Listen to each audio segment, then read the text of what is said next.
The rain hadn't stopped for 3 days straight in the quiet town of Maplewood. It was one of those endless storms that seemed to soak into people's hearts more than the ground beneath their feet. At a small coffee shop tucked away between old bookstores and a florist, Emma Caldwell sat by the window, her trembling hands wrapped around a cup of lukewarm coffee she hadn't touched in an hour. The reflection in the glass showed a woman of 38, tired eyes, faint lines around her mouth that once carried laughter, and a look of someone who had given too much of herself to people who never stayed. She had once been a teacher, passionate and kind, the sort who believed every child could change the world. But after her husband's betrayal 5 years ago, she had learned that some lessons were written not in textbooks, but in heartbreak. Her son had gone off to college last month, and for the first time in nearly 2 decades, her small home felt empty. Silence had become her only company. That morning, as the rain tapped rhythmically on the window, she saw him for the first time, Daniel Ross. He was standing outside, drenched, his hands stuffed in his jacket pockets, laughing softly as he helped an elderly woman cross the street. His laughter carried even through the glass, warm and effortless. Something about him, his boyish grin, the spark of kindness in his eyes, pulled her attention before she could stop herself. He looked younger, maybe 30, maybe less. When he stepped into the cafe, shaking water off his coat, she looked away quickly. She didn't realize then that one simple smile was about to change everything she thought she knew about love and age. If you believe in kindness, second chances, and love that defies the world's expectations, make sure to like, comment, share, and subscribe. Because what happens next will remind you that hearts don't care about numbers. They care about connection. Daniel ordered coffee and sat across from her. Not on purpose, it just happened. The cafe was nearly full, and he'd politely asked if the seat was taken.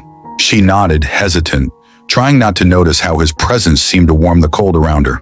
They didn't speak for the first few minutes, but silence between them felt strangely comforting. He was reading something on his phone, and she found herself glancing up more than once, curious about this stranger who carried sunlight even on a rainy day. When he finally looked up, their eyes met. He smiled, genuine, unguarded, and said, "You look like someone who's waiting for a miracle." The words startled her, and for a moment she couldn't speak. It had been so long since anyone had noticed her in that way. Not as a mother, not as someone left behind, but as a woman.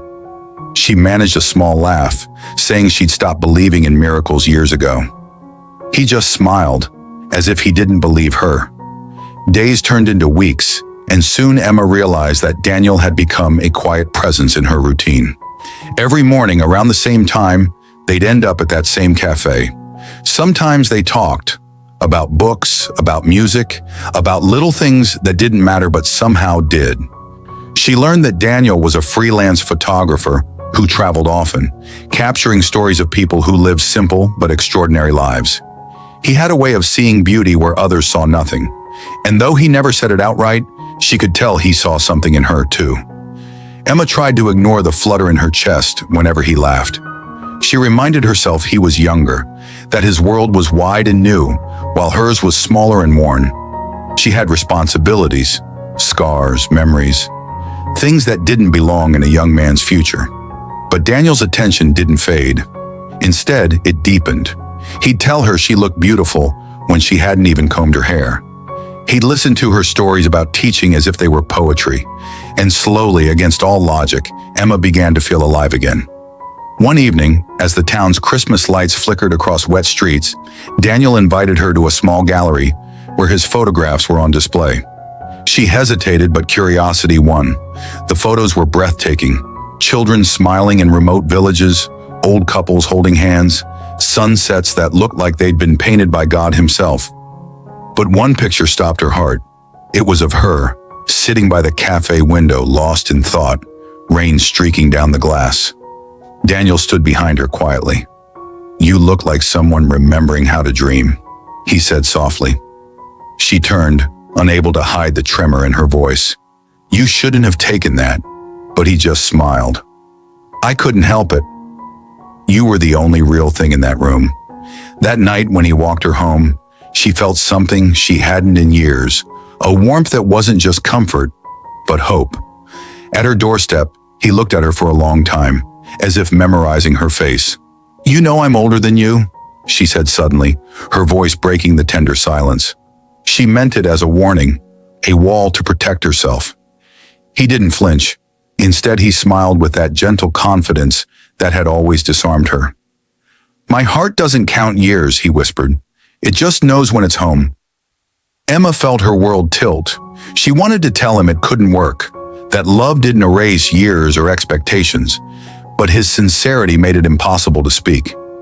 In his eyes, she saw something purer than youth. Devotion. Still, doubts clawed at her. The next morning, she avoided the cafe.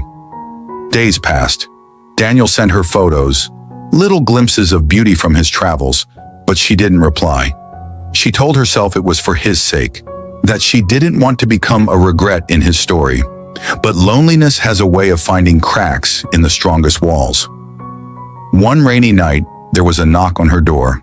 When she opened it, Daniel stood there, soaked to the bone. "I've been looking for you," he said. "You disappeared." She tried to stay firm, telling him it was for the best, that she couldn't give him what he deserved. But he shook his head.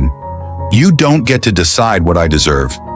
You taught me that love isn't measured by age. It's measured by how deeply we care." His voice broke, raw with emotion. "And I care about you, Emma." Tears blurred her vision as she whispered. "People will talk." He smiled faintly. "Let them. Let them talk about a woman who made me believe in love again." That was the night Emma finally let her heart win over her fear.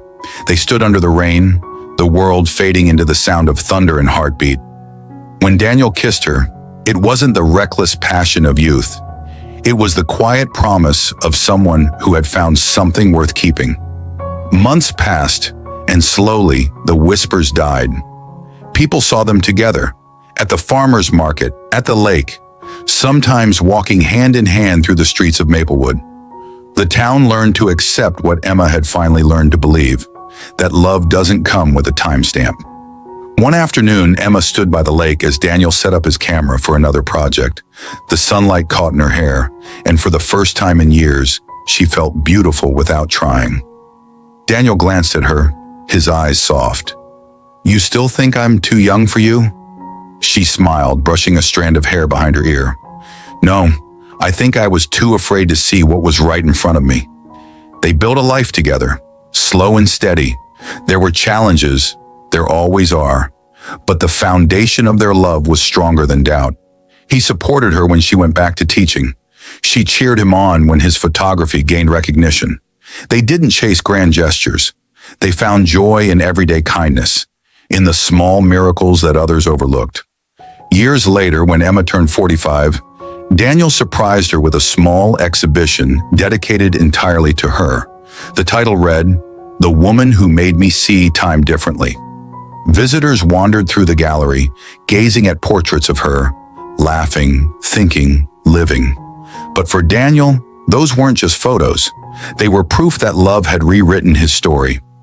As the evening ended, Emma leaned against him, whispering, "You know, I was terrified the first time you told me you loved me."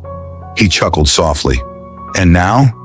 She smiled, tears glistening in her eyes. "Now I realize love isn't about how long you've lived. It's about how deeply you've been seen."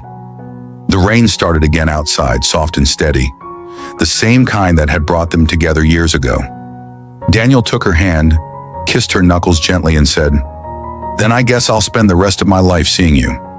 If this story touched your heart, if it reminded you that love has no age, no boundary, please like, share, and subscribe. Let kindness, courage, and second chances keep spreading through stories like this. Special request. Tell us in the comments, have you ever loved someone the world said you shouldn't? Because sometimes the bravest thing you can do is simply to follow your heart.